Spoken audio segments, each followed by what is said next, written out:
Bom dia. Ontem o ministro Marco Aurélio, juiz do Supremo, botou mais água fria lá no Supremo na defesa de Lula. Um dos advogados de Lula, o criminalista Antônio Carlos de Almeida Castro, Cacai, que também é advogado do senador Jucá, de José Sarney, né, pediu que fosse vetada a prisão em segunda instância. O ministro Marco Aurélio respondeu: não posso ir contra o plenário que já decidiu isso. O plenário do Supremo decidiu por 6-5 a possibilidade de emitir ordem de prisão depois de o réu ter tido a condenação confirmada em segunda instância, isto é, num tribunal. Se a votação fosse hoje, certamente será 8-3 em favor da prisão em segunda instância. Eu tenho informações de que mudam o voto pela prisão Dias Toffoli e Gilmar Mendes. Aliás, Gilmar Mendes, só para lembrar, pediu para a Polícia Federal abrir, e a Polícia Federal abriu ontem um inquérito, uma investigação, para apurar a autoria de um movimento na rede social que incentiva agressão ao ministro Gilmar Mendes, que era o presidente da Justiça Eleitoral e é juiz do Supremo. Essas agressões, inclusive aquelas ofensas ocorridas no avião, são fruto de ignorância em primeiro lugar, depois falta de educação e de civilidade. Eu digo que é ignorância porque a pessoa desinformada não sabe que Gilmar Mendes é um contraponto legalista dentro do Supremo, que faz frente a alguns que são os extraconstitucionais, que fazem uma constituição própria, criando algo assim que fica simpático, populista, bonitinho, mas não tem nada a ver com o direito, né? O Gilmar Mendes tem demonstrado que é uma garantia de direitos básicos, de réus ou de investigados, o que é a garantia para todo mundo. Mas voltando a Lula, falando de justiça. Lula contratou José Paulo Sepúlveda Pertence para ser mais um da sua equipe de defesa, que está grande.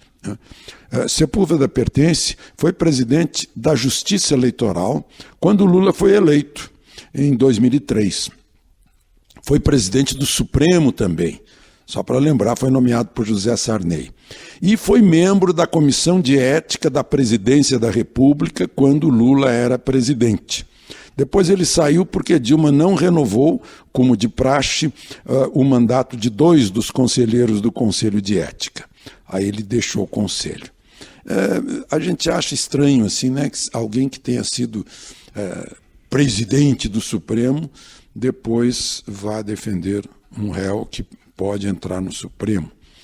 Provavelmente ele, no caso do Supremo, ele vai se declarar, já que foi de uma comissão de ética, né, vai se declarar impedido, mas vai trabalhar como consultor, como conselheiro dos demais advogados, é uma equipe bem grande.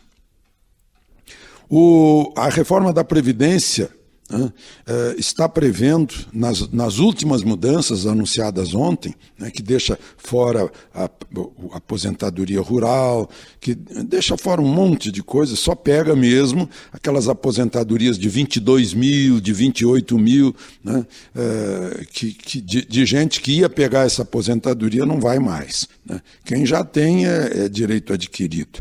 Mas, enfim, eu queria salientar que criou pensão integral para viúvas de policiais, viúvas ou viúvos de policiais mortos em combate. Em combate está escrito lá, quer dizer, o governo está reconhecendo que existe uma guerra no Brasil. Como não é guerra civil, como não é uma guerra revolucionária interna, mas é uma guerra porque é um combate, principalmente no Rio de Janeiro, e diário, é uma nova criação da justiça não, do Brasil, né? É uma jabuticaba. Outros países não têm essa guerra entre a lei e a bandidagem. Por falar nisso, na tribuna do Senado, o presidente do DEM, senador José Agripino Maia, fez um discurso dizendo que a principal preocupação do povo hoje é com a segurança pública, que o povo está em pânico e que todo político, municipal, estadual ou federal, tem que trabalhar para aperfeiçoar as leis que combatam a bandidagem e garantam mais segurança pública. É uma voz meio isolada, porque o que a gente nota é uma alienação dos nossos representantes em relação a essa que é a nossa principal preocupação, o medo que nos tira a liberdade e a cidadania. De Brasília, Alexandre Garcia.